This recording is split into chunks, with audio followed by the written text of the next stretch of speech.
بسم اللہ الرحمن الرحیم۔ عزیز طالبات، آج کا موضوع جو ہے وہ ہے خواجہ میر درد۔ کل پہلی غزل پڑھی تھی، آج دوسری غزل ہے۔ پہلے میں غزل کو پڑھوں گا۔ تہمتیں چند اپنے ذمے در چلے، جس لیے آئے تھے سو ہم کر چلے۔ تہمتیں چند اپنے ذمے در چلے، جس لیے آئے تھے سو ہم کر چلے۔ زندگی ہے یا کوئی طوفان ہے، ہم تو اس جینے کے ہاتھوں مر چلے۔ کیا ہمیں کام ان گلوں سے اے صبا، ایک دم آئے ادھر ادھر چلے۔ ایک میں دل ریش ہوں ایسا ہی دوست، زخم کتنوں کے سنا ہے بر چلے۔ شمع کی مانند ہم اس بزم میں، چشم تر آئے تھے دامن تر چلے۔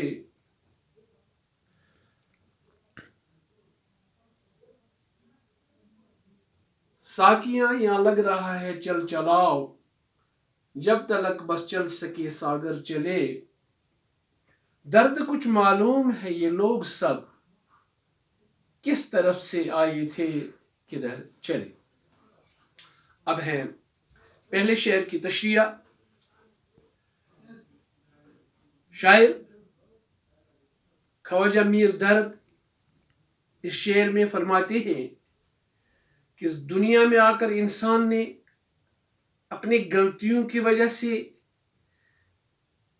کہیں الزام اپنے سر لیے۔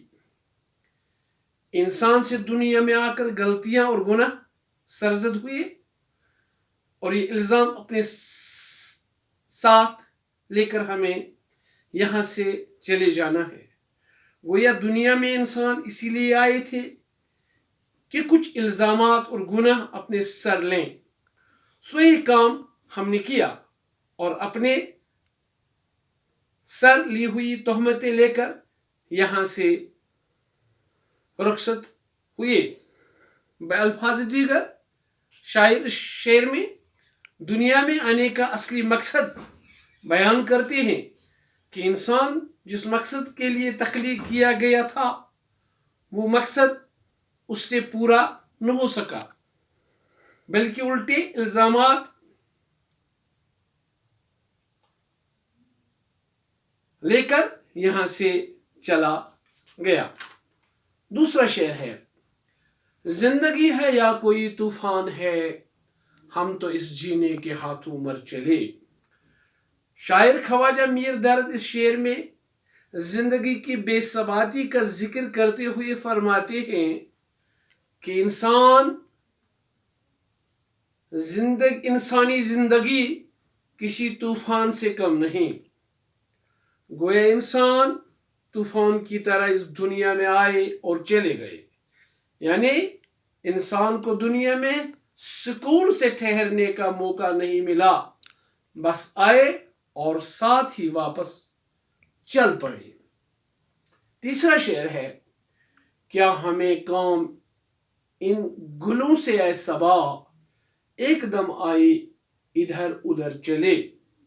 شاعر خواجہ میر درد اس شعر میں صبح کی ہوا سے مخاطب ہو کر فرماتے ہیں کہ ہمیں دنیا کے باغ میں موجود طرح طرح کے پھولوں سے کوئی واسطہ نہیں ہے، کیونکہ ان پھولوں کو دنیا میں پائیداری اور ثبات حاصل نہیں ہے۔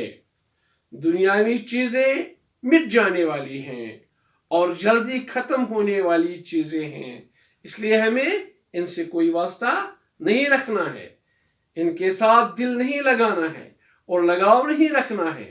انسان کو واسطہ اور لگاؤ اس چیز سے رکھنا ہے جو پائیدار ہو اور ہمیشہ ہمیشہ قائم و دائم رہنے والی ہو۔ قائم اور پائیدار رہنے والی ذات صرف اللہ کی ذات ہے۔ انسان کو چاہیے کہ اسی سے اپنا تعلق استوار کرے، کیونکہ وہ کبھی ساتھ نہیں چھوڑتا۔ باقی دنیاوی چیزیں طوفانی ہیں، ساتھ چھوڑ دیتی ہیں۔ لگاؤ اور تعلق صرف